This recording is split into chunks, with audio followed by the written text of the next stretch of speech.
نحمده ونصلي على رسوله الكريم اما بعد فقد قال الله تبارك وتعالى كما ورد في سورة الصف اعوذ بالله من الشيطان الرجيم بسم الله الرحمن الرحيم وَإِذْ قَالَ مُوسَى لِقَوْمِهِ يَا قَوْمِ لِمَ تُؤْذُونَنِي وَقَدْ تَعْلَمُونَ أَنِّي رَسُولُ اللَّهِ إِلَيْكُمْ فَلَمَّا زَاغُوا أَزَاغَ اللَّهُ قُلُوبَهُمْ وَاللَّهُ لَا يَهْدِي الْقَوْمَ الْفَاسِقِينَ وَإِذْ قَالَ عِيسَى ابْنُ مَرْيَمَ يَا بَنِي إِسْرَائِيلَ إِنِّي رَسُولُ اللَّهِ إِلَيْكُمْ مُصَدِّقًا لِمَا بَيْنَ يَدَيَّ مِنَ التَّوْرَاةِ وَمُبَشِّرًا بِرَسُولٍ يَأْتِي مِن بَعْدِي اسْمُهُ أَحْمَدُ فَلَمَّا جَاءَهُم بِالْبَيِّنَاتِ قَالُوا هَذَا سِحْرٌ مُبِينٌ وَمَنْ أَظْلَمُ مِمَّنِ افْتَرَىٰ عَلَى اللَّهِ الْكَذِبَ وَهُوَ يُدْعَىٰ إِلَى الْإِسْلَامِ وَاللَّهُ لَا يَهْدِي الْقَوْمَ الظَّالِمِينَ يُرِيدُونَ لِيُطْفِئُوا نُورَ اللَّهِ بِأَفْوَاهِهِمْ وَاللَّهُ مُتِمُّ نُورِهِ وَلَوْ كَرِهَ الْكَافِرُونَ صدق اللہ العظیم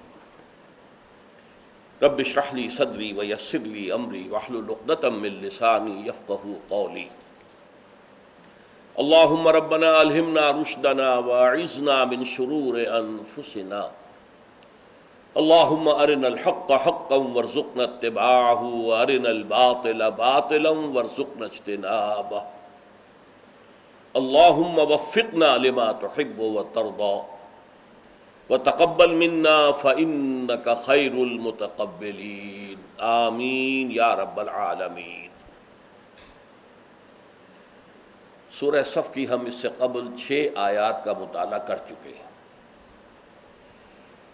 پہلی 4 آیات تمہیدی نوعیت کی ہیں،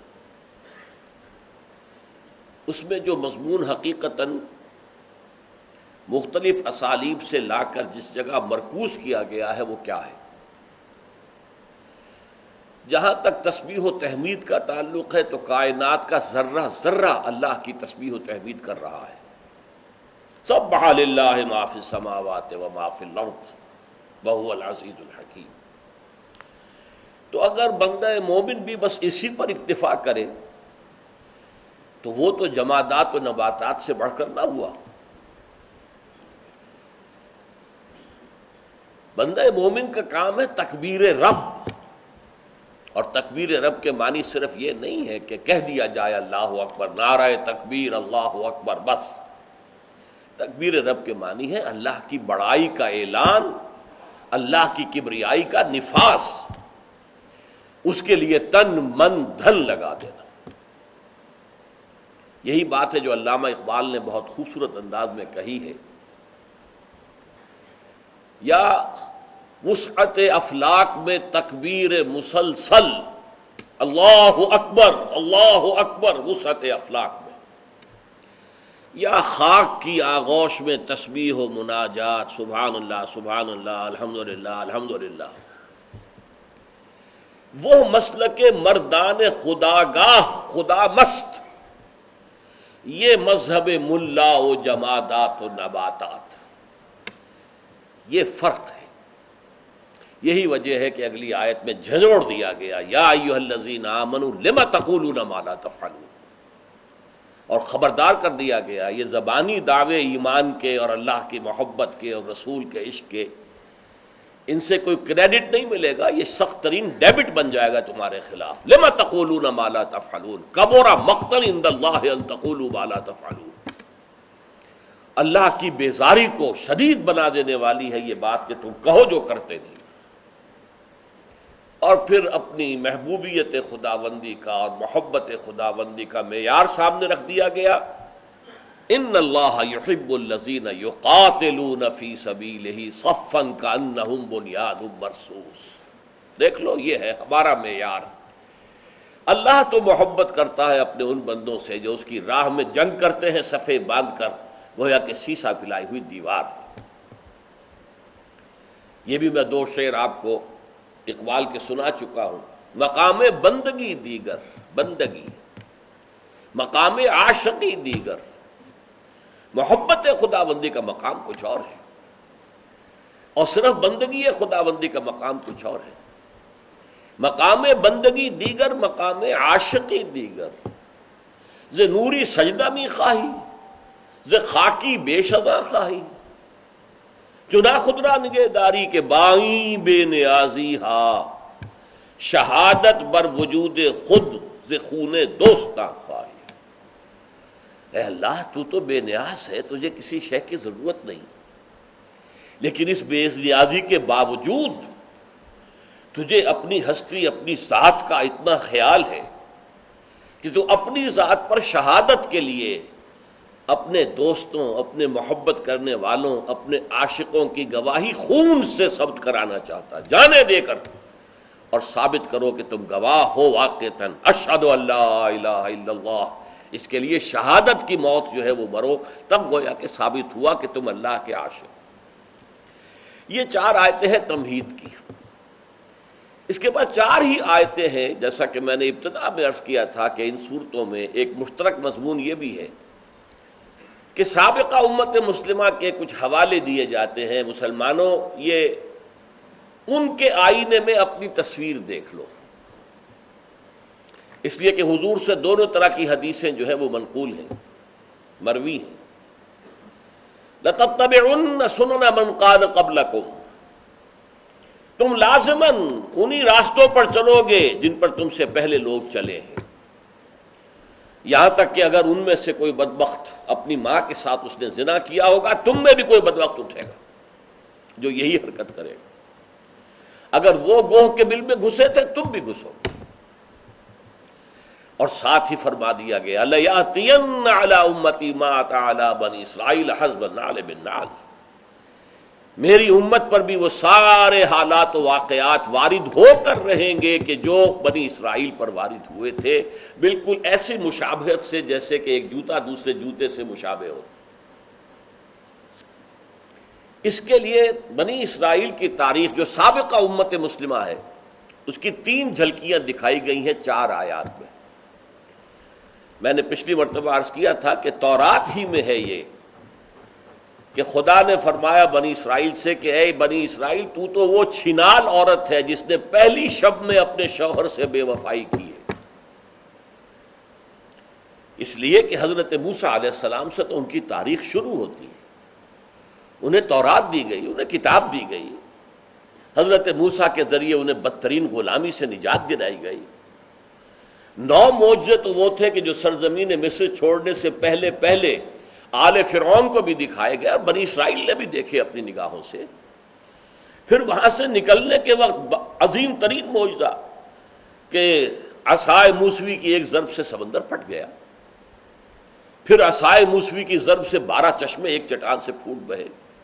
قد علم کل اناس مشربہم. 12 قبیلوں میں سے ہر ایک نے اپنا اپنا چشمہ معین کر لیا تاکہ پانی لینے پر اور پانی پینے پلانے پہ جھگڑا نہ ہو.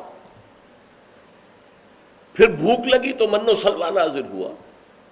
دھوپ نے ستایا تو صاحبان ابر کا جو ہے ان کے ساتھ ساتھ چلتا رہا. جیسے جیسے قافلہ چل رہا تھا 6 لاکھ کا، صاحبان ساتھ ساتھ چل رہا تھا.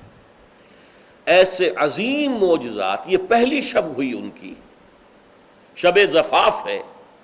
اور اسی میں بے وفائی کا عالم یہ ہے کہ جب کہا گیا کہ اللہ کی راہ میں جنگ کے لیے نکلو تو کوڑا جواب دے. فَاذْهَبْ أَنْتَ وَرَبُّكَ فَقَاتِلَا إِنَّا هَاهُنَا قَاعِدُونَ. جس پر ایسی بیزاری طاری ہوئی حضرت موسیٰ پر، دعا کی رب انی لا املک الا نفسی واخی فافرق بیننا وبین القوم الفاسقین. پروردگار مجھے تو اختیار ہے تو اپنی جان کا اور اپنے بھائی ہارون کی جان کا ہے، بس اب ہمارے اور ان کے درمیان تفریق کر دے. میں ان ناہنجاروں کے ساتھ اب مزید رہنے کو تیار نہیں. ویسے حضرت موسیٰ حضرت ہارون کے ساتھ بنی اسرائیل میں سے بھی 2 آدمی نکلے تھے. 6 لاکھ میں سے 2 آدمی. ایک تو وہی جو ان کے بعد نبی بھی ہوئے اور رہنما لیڈر ہوئے بنی اسرائیل کے، یوشع ابن نون، جسے کہ بائبل میں جوشوا کہا جاتا ہے. یوشع ابن نون. اور دوسرے کالب ابن یفنہ. تو یہ تو ان کا طرز عمل تھا جو ہم پڑھ چکے پچھلی مرتبہ. وَإِذْ قَالَ مُوسَىٰ لِقَوْمِهِ يَا قَوْمِ لِمَ تُؤْذُونَنِي وَقَدْ تَعْلَمُونَ أَنِّي رَسُولُ اللَّهِ إِلَيْكُمْ. یاد کرو جب موسیٰ نے کہا تھا کہ اے میری قوم، اور میں نے اس کے حوالے سے بہت اہم بات کہی تھی. حضرت موسیٰ کی تاریخ میں ایک قومی جد و جہد جو ہے وہ شامل ہے. دین کی دعوت کے ساتھ ساتھ ایک قوم کو غلامی سے نجات دلانا بھی اس کے بنیادی مقاصد میں شامل تھا. اور قوم میں ظاہر بات ہے اچھے بھی ہوتے ہیں، برے بھی ہوتے ہیں، نیک بھی ہوتے ہیں اور شریر بھی ہوتے ہیں. تو یہ گویا کہ ایک ملغوبہ تھا، اسی لیے یا قوم کا لفظ آیا ہے، یا ایھا الذین آمنوا کا نہیں آیا ہے. اے میری قوم کے لوگ، مجھے کیوں ایذا پہنچا رہے ہو، مجھے یہ کرب اور یہ تکلیف تم دے رہے ہو، حالانکہ تم جانتے ہو کہ میں اللہ کا رسول ہوں تمہاری طرف. پھر ایک عظیم حکمت والی الفاظ آئے، فلما زاغوا، جب وہ ٹیڑھے ہو گئے، ازاغ اللہ قلوبہم، اللہ نے ان کے دلوں کو بھی ٹیڑھا کر دیا. اس کے بعد 1400 برس کے وقفے سے پھر دوسرے جلیل القدر رسول آئے، عیسیٰ ابن مریم علیہ الصلاۃ والسلام.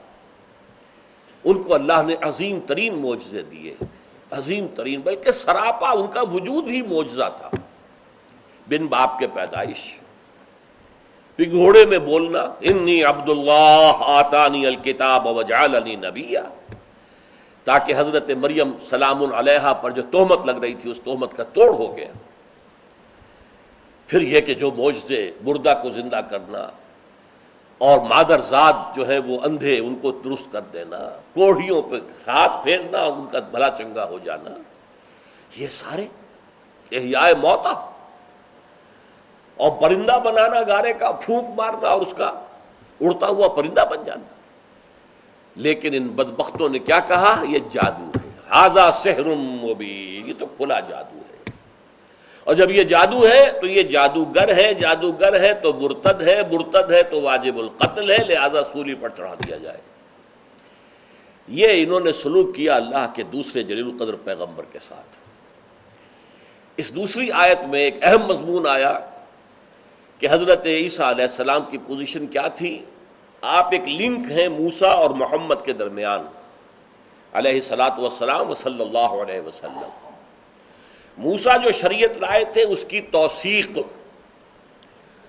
اور حضور کے آمد کی پیشن گوئی، یہ گویا کہ آپ کا مین فنکشن ہے جس کے لیے کہ اللہ تعالیٰ نے آپ کو بھیجا. مبشرا برسول یاتی من بعد اسمہ احمد. لیکن جو سورت کا مضمون چل رہا اس کے اعتبار سے اہم بات کیا ہے کہ انہوں نے کیا سلوک کیا اللہ کے اس جلیل القدر پیغمبر کے ساتھ. اب اس دوسرے حصے کی 4 آیات میں سے 2 وہ ہے کہ جن میں ان کا سلوک محمد الرسول اللہ صلی اللہ علیہ وسلم کے ساتھ کیا رہا. خاتم النبیین، آخر المرسلین،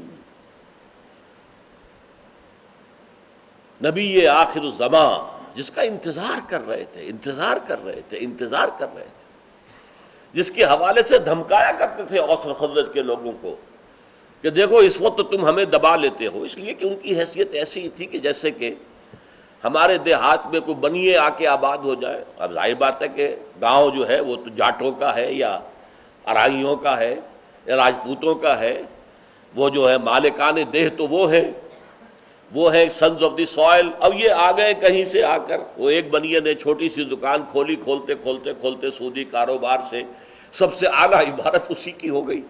تو دولت تو ہوتی تھی، ان میں جرت نہیں ہوتی تھی، پٹتے تھے، مار کھاتے تھے، ان کی تذلیل ہوتی تھی، ان کی توہین ہوتی تھی.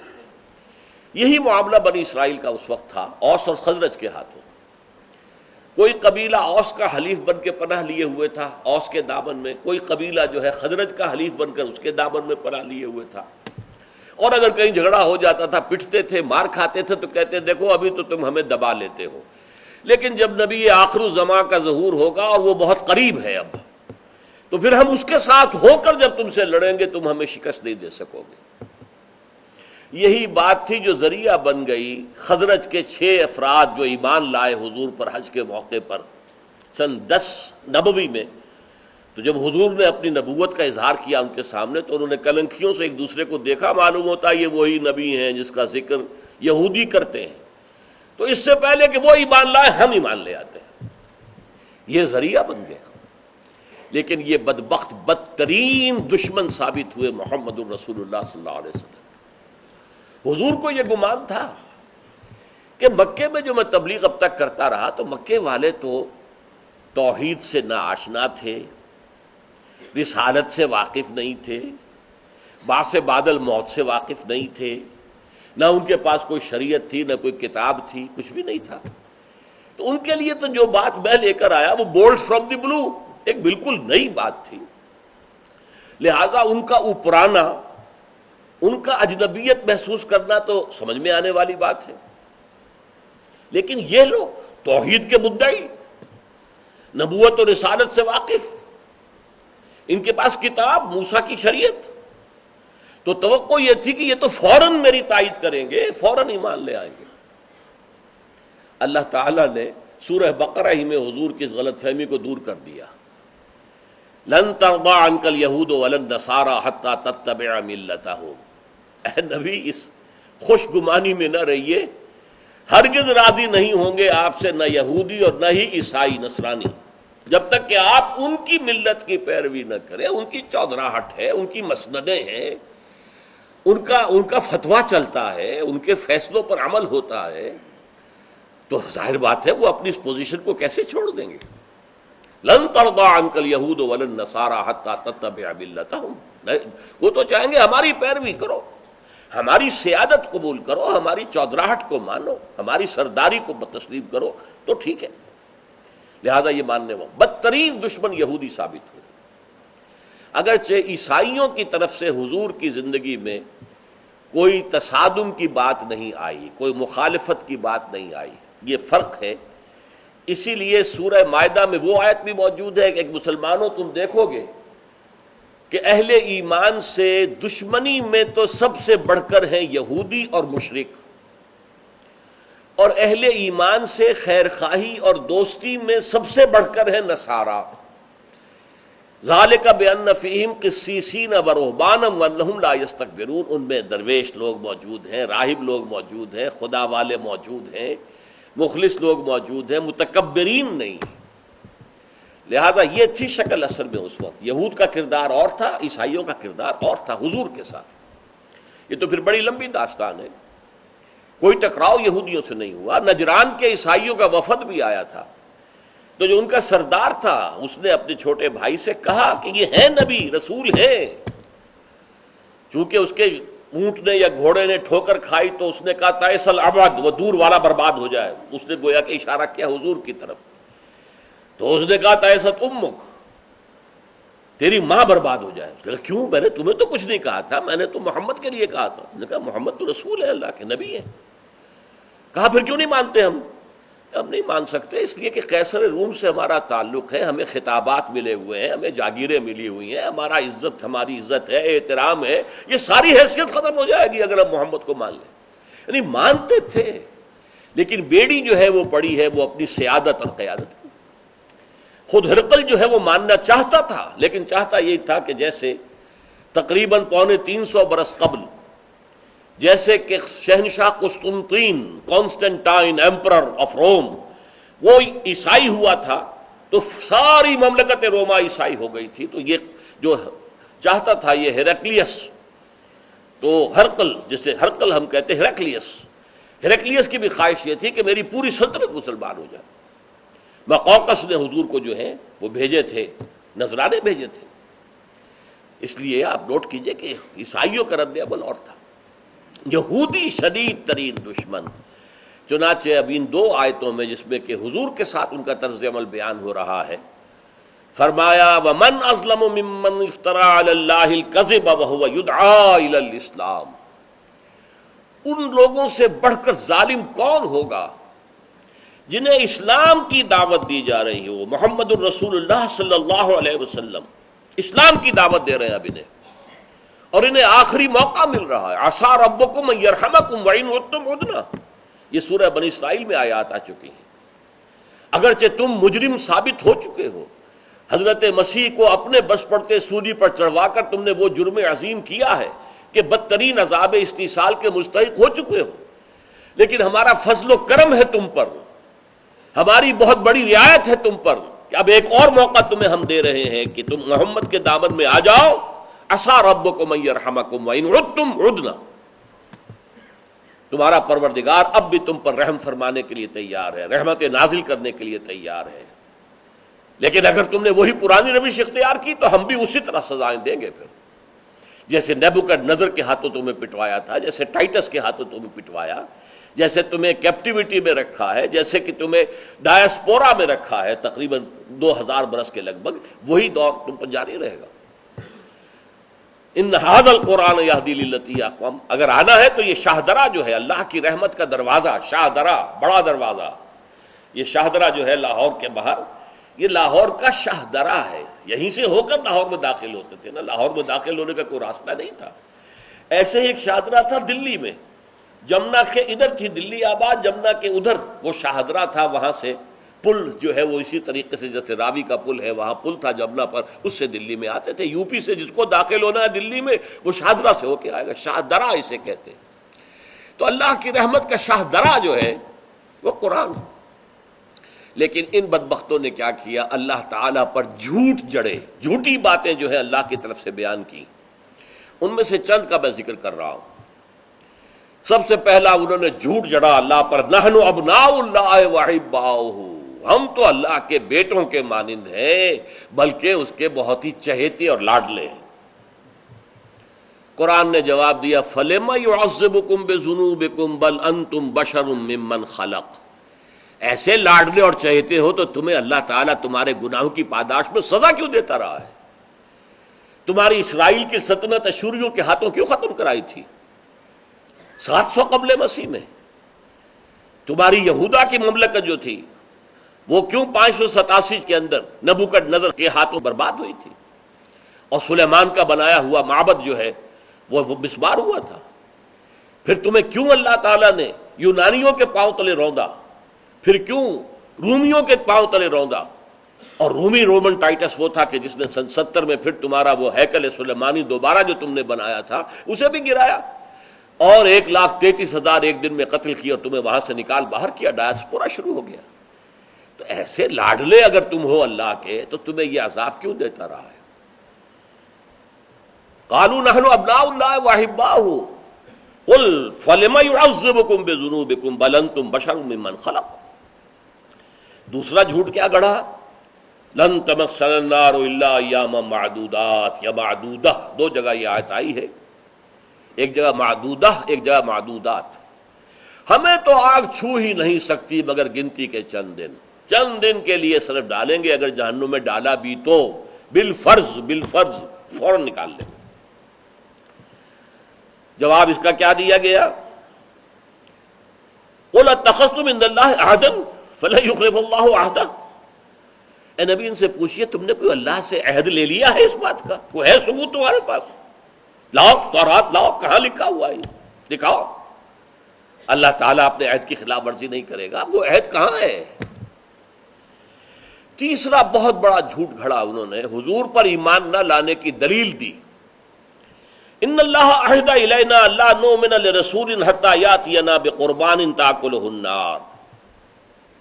ہم سے تو اللہ نے ایک عہد لے رکھا ہے کہ کسی اللہ کے رسول پر ہم ایمان نہیں لائیں گے جب تک کہ وہ ایک ایسی قربانی پیش نہ کرے کہ جس کو آسمان سے آگ اتر کر کھا جائے، بھسم کر دے. اللہ تعالیٰ نے تو ایسا کوئی وعدہ نہیں کیا، کوئی معاہدہ نہیں کیا. اور آخری بات، لیس علینا فی الامیین سبیل. امیین کے بارے میں ہم کسی اخلاقی ضابطے کے پابند نہیں ہیں، ہمیں کوئی ملامت نہیں ہو سکتی. اور امیین سے مراد ایک تو عام طور پر ہم سمجھتے ہیں کہ حضور امی تھے، هو الذی بعث فی الامیین رسولا منہم. تو ان لیٹرڈ ون، وہ کہ جس نے دنیاوی اعتبار سے تعلیم حاصل نہ کی ہو، الف باتا سا سے شروع کر کے، وہ امی ہے. اور وہ قوم امی اس لیے کہلاتی تھی وہاں لکھنے پڑھنے کا رواج تھا ہی نہیں، گنتی کے چند لوگ تھے. لیکن یہ کہ یہود کی اصطلاح میں امی اصل میں کہتے ہیں اس کو کہ جس کے پاس کوئی کتاب نہیں ہے، شریعت نہیں ہے. یہ صاحب کتاب تھے.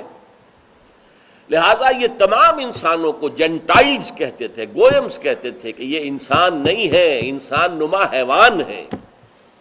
ان کو نوچنا، کھسوٹنا، انہیں دھوکہ دینا، ان کا خون چوسنا، ان سے وعدہ خلافی کرنا، ان سے جھوٹ بولنا، ان کو قتل کرنا ہمارے لیے جائز ہے، ہم پر کوئی مواخذہ نہیں ہوگا۔